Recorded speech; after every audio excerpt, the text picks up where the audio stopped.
അമർത്തി കഴിഞ്ഞാൽ total result കാണിക്കും. അതിനുശേഷം 10 സ്ഥാനാർത്ഥികൾക്കും എത്ര വോട്ട് ചെയ്തു എന്നുള്ളത് ഓരോന്നിങ്ങനെ ഷോ ചെയ്ത് ഇതിൽ ഷോ ചെയ്യും.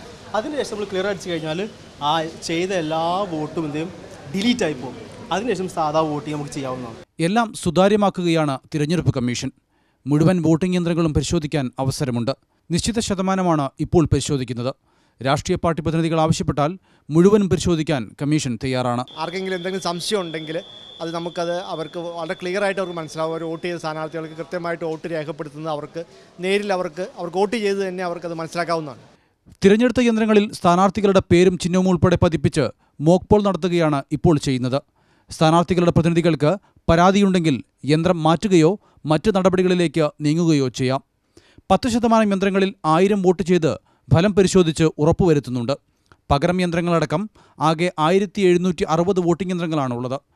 പരിശോധനയ്ക്ക് ശേഷം അതത് വിതരണ കേന്ദ്രങ്ങളിലെ സ്ട്രോങ് റൂമുകളിൽ ഇവ സൂക്ഷിക്കും.